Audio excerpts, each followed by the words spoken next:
Did you know the Toyota Tundra is on pace to have the best sales results in 17 years? Hey, it's Tim. Pickup Truck Plus SUV Talk. That was like in my brain, and I thought maybe it'd be that way in your brain too. So I get this email today from Toyota, and I get monthly sales reports from Toyota and Honda, and then we get quarterly sales results from GM, Ford, and Chrysler or Stellantis. And so I don't normally do monthly sales results, but this really grabbed my attention because the Tundra has had a tough year in the news cycle. And I thought, boy, this really grabbed my, like I said, my attention. So let's go ahead and get to these details. So here we go. This is the monthly sales results I get. It's a chart. And I've zoomed in quite a bit and I've scrolled right down to Tacoma, Tundra, that kind of stuff. And we're looking at this information. And the Tundra, year to date, 144,555 trucks sold. And looking at 28.3%, that's this number look at. This is a dealer number, but 28.3% sold. They were up 49.1% last month, and that's year over year. They're up 28.3% year over year. Those are some pretty startling numbers. And I thought to myself, is that the best they've ever done? Turns out it's not. And I've done some sales recaps videos back like in quarter three and quarter two. And I said they're setting sales results, sales records, and they're not quite setting sales records. I turned out I was wrong on that, but pretty damn close. Because looking at this website on carfigures.com, because my days covering Toyota and covering truck industry don't go back as far to when the Tundra came out. Because I started running Tundra headquarters, by the way, back in 2012. I think I got the job. And it's funny because timing, it's December 4th right now. And the last story I ever wrote for Tundra headquarters is about LED Christmas lights. And that was December 26th of 2016. I wrote that. So I don't know, trip down memory lane. You may remember all my stories from then, that getting my start. That was my start. So looking at car figures though, if I scroll down, they do them by month, and they go back to 2005. I think it's when the changeover happened, when it became not the T100 anymore. It became the Tundra, and there was some controversy T100 name. Remember that was a two-thirds truck, or three-quarter truck to full-size truck. But look at the sales results. We had a banner year in 2007, which always happens, right? So the truck 2007 got unveiled the fall of 2006, came out 2007, kind of issues going on when that came out. I think I'm right. You guys correct me in the comments below. But look at the way the sales results come out. 17,000, 21,000, 23,000, 18,000. So those are huge numbers. And then it fell off a cliff. 6,000, 5,000, 4,000, 9,000 on refresh. Remember 2013, 2014 was kind of a minor refresh. 10,000, 11,000. And then we kind of scroll down. We start seeing in 2024, 15,000, 13,000, 15,000. What is going on? And I scroll kind of down to the quarter sales and go down to year sales. So in 2023, they sold 125,185. That's the best they did, which makes sense, right? So they're 113,000, right? 112 right now. Say another 13,000. That's right where the kind of numbers were. And 94,000, 81,000. But look at these sales. You know what these sales were? These 81,000, 94,000? That was because we were doing COVID. We had supply chain shortages. Supply chain was a mess. And so we finally started getting 2022, 23 supply chain sorted out. That's one of the reasons why sales are up. Okay. But if I look down, all the way down 2007, they sold 196,555 back in 2007. That's the best year ever. 2024, they're on pace to have the second best year ever. And I wonder, as the supply chain keeps getting sorted out, and as maybe a refresh happens in the next couple of years, things like that changes, what's going to happen to those numbers? Now, remember, this has been a tough year for Tundra, right? We had a big recall. We also had minor recalls. We had sidewall damage. We had tire issues. We had the engine failures. Gratefully, Toyota did the miraculous step, in my opinion, and they actually detailed all the reasons why they found the recall, all the reasons why I did the recall, what the investigation found. People still want to argue with me about that's not truthful. They're lying. That sons of good, whatever. The end result of the day is you're getting a new engine. And Toyota gave you a reason. Whether you agree with the reason or disagree with the reason doesn't matter to me. But they actually gave you the reason. And that's one of the reasons why people have told me in the comments that they stick with Toyota, because Toyota said, we identified a problem. Here's what it is.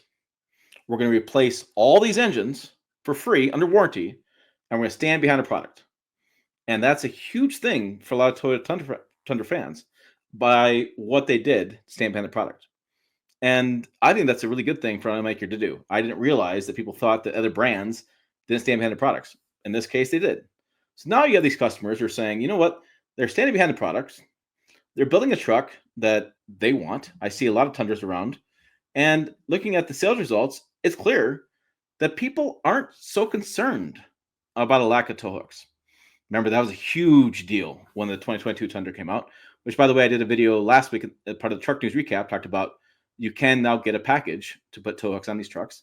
They've made adjusted to that. People talked about, I know I talked to myself a lot about infotainment system, right? I didn't love it. I thought there's some problems with it. Well, guess what?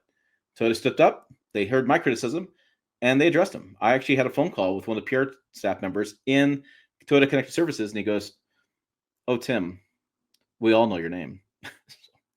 That's kind of a bad thing, I think, but a good thing, whatever. But yeah, so those changes happened. So they improved the product again. We had issues with seat cracking. I don't hear that as much. They have a new part for that. I had issues with trim on the back, which they're working on solving that. There was issues with the window vibrating. I don't hear that as much anymore. There's issues with center console kind of jiggly a little bit, like TRD John had. I don't hear that anymore. People have lots of concerns, and people still have concerns. And you guarantee right now somebody's writing a comment right below this video about how they shouldn't have killed the V8 engine. People think the turbocharged engines, our V6s, turbocharged, are terrible, completely unreliable. I get it all the time. Tim, you dummy. Don't you know what customers want? We want a naturally aspirated, no bells and whistles V8. The sales results tell me a different story. The sales results tell me that customers are saying, you know what? I don't mind the 3.5 liter V6 or 3.4, I think they call it now, 3.4 liter V6. It was a little weird thing when it came out. People don't care about that. They don't care about 10 turbos aren't reliable, because that hasn't been the case. It's been we're going on 3 model years now. They had a wastegate issue when it first came out. They had a couple they had a supplier problem. Wastegates were defective. They replaced those. It looked bad. Remember that when it came out 2022? It looked terrible. They just took the cab off to get these turbos behind the engine. People had a big deal about that. A couple years later, I don't hear about that anymore. A couple years later, after this engine's replaced, don't hear about it. I got people saying to me now, like, I'm going to drive the hell out of my truck because I get a new engine. And I'm like, no, it's one way to look at it. So what I'm saying is, I was really surprised at these sales results for a variety of reasons. For years as well, not just we had a supply chain issue, but we had a factory issue, production issue. That manufacturing was a problem because in San Antonio, that plant, remember, that plant had half production was Tundra, half production was Tacoma. A lot of times Tacoma outsold Tundra, so they kind of varied production scheme to build more Tacomas. Now, San Antonio plant builds Tundra and Sequoia. Sequoia doesn't sell nearly as much as Tacoma did. So now we have more production capacity going to Tundra. And then, like I said, we have production capacity going to Tundra. We have supply chain shortages being solved. Remember, chips were an issue. I mean, rubber was an issue. Glass, was it? It was a plexiglass. I think they ran out of plexiglass, is what chief engineer told me one time. They had quality issues. People were concerned about the build. First came out. Remember, I had a lot of concerns, and you did too. And then we have the recall issue. All those factors, including, I may have missed this in the video, Consumer Reports called the Tundra, 2024 Tundra, the least reliable truck out there. And Toyota's going, okay, haha, they got the final laugh. They got it over me, got it over you guys too. They got the final laugh because their sales results are coming in fantastic. And I think maybe one more year or one more little model refresh to fix a few more details, like you guys have told me and I've said in different videos, I think the Tundra could be ready to explode. The sales could get that much higher. Will they ever compete with Ford and GM and Ram and people as far as total volume? Oh, hell no. And why would they? It's one product they build through a global network of vehicles they build globally in one market. They're not concerned about that. But they're going to be a really big thorn in the side of those trucks, of the makers of Ford and GM and Chrysler for years, because sales keep going up. And they have a really competitive truck these days. If you haven't been in it, the new truck, you'd be surprised at how much it's changed, for better or worse. I'm not always a big fan of new things, but it has improved, I think. By now, we can all say that over the prior generation. Sales results show it. Don't argue with me.